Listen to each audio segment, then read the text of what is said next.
கொடுத்த வாக்கிற்காக, நம்பும் நியாயத்திற்காக, காக்கும் தர்மத்திற்காக எவரையும் எதிர்த்து நில், அது கடவுளே ஆனாலும் சரி, அச்சம் கொள்ளாதே என்ற சத்திரிய தர்மத்தை கொண்ட எனது தமிழனையும் இளந்தமிழர் பேரவையையும் வணங்கி எனது உரையை தொடங்குகிறேன்.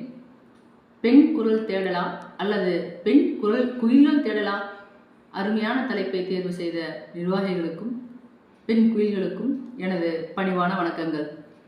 இப்பூவுலகில் ஒரு ஆணும் பெண்ணும் சமமாகவும் சமத்துவமாகவும் ஒத்திசைவுடனும் வாழ வேண்டும் என்றால் ஒரு பெண்ணின் அடிப்படை உரிமைகள் பற்றிய புரிதல் ஒரு ஆணுக்கு மட்டுமல்ல, பெண்ணுக்கும் தேவை.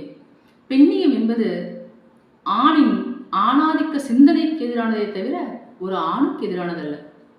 பெண்ணியம் என்பது பெண்ணின் அடிப்படை உரிமைகளை மட்டுமே கோரப்படுவது. நமது பொது புத்தியில் ஒரு நல்ல குடும்ப பெண் என்பவள் யார்? பெற்றோர் காண்பிப்பவரை திருமணம் செய்து கொள்ள வேண்டும், கணவருக்கு தேவையான பணிவிடைகளை செய்ய வேண்டும், புகுந்த வீட்டிற்கும் சொந்தங்களுக்கும் தேவையான பணிவிடைகளை செய்ய வேண்டும். இவளே நல்ல குடும்ப பெண் என்ற பட்டத்தை பெறுகிறாள். தனக்கு தேவையான பிடித்தமான கணவரை தானே தேர்வு செய்து கொண்டாலோ, மன வருத்தத்தில் கணவரை பிரிந்து வாழ்ந்தாலோ, குழந்தை எப்போது வேண்டும் என தீர்மானித்து கொண்டாலோ, கணவரை இழந்து வாழ்ந்தாலோ, திருநங்கையாய் வாழ்ந்தாலோ நல்ல குடும்ப பெண் அல்ல என்ற பட்டத்தை பெறுகிறாள். அதாவது நல்ல குடும்ப பெண் என்பவள் மதங்களினாலும் ஆணாதிக்க சாதிய சமுதாயத்தினாலும் உருவாக்கப்பட்ட ஒரு விதமான கட்டமைப்பை எந்தவித சவாலுமின்றி அப்படியே ஏற்றுக்கொள்ளும் பெண் நல்ல குடும்ப பெண் என்றாகிறாள். இக்கட்டமைப்பை தனக்கு தேவையானவாறு ஏதேனும் ஒரு வகையில் தொந்தரவு செய்தாள் என்றால் அவள் ஒழுக்கமற்றவள் அல்லது நல்ல குடும்ப பெண் அல்ல என்ற பட்டத்தை பெறுகிறாள். இது மட்டுமா? ஆரம்ப காலகட்டத்தில் ஆரம்ப பள்ளிகளில் நீங்கள் படித்தது முதல் நான் படித்தது வரை பாடத்திட்டங்கள் மாறிக்கொண்டே வருகின்றன. ஆனால் இன்னும் ஆரம்ப பள்ளியில் குடும்பம் என்றால் என்ன என்று அறிமுகப்படுத்தப்பட ஒரு படம் அச்சிடப்படும். அந்த படத்தில் அப்பா பேப்பர் படித்துக் கொண்டிருப்பார், அம்மா சமைத்துக் கொண்டிருப்பாள், அக்கா வீட்டு வேலை செய்து கொண்டிருப்பாள், தம்பி விளையாடி கொண்டிருப்பான். அந்த பிஞ்சு மனதிலேயே ஆரம்ப பள்ளியிலேயே ஆண் என்பவன் பேப்பர் படிப்பதற்கும் விளையாடுவதற்கும் படைக்கப்பட்டவன் என்றும், பெண் என்பவள் சமைப்பதற்கும் வீட்டு வேலை செய்வதற்கும் படைக்கப்பட்டவள் என்றும் பதித்து விடுகிறோம்.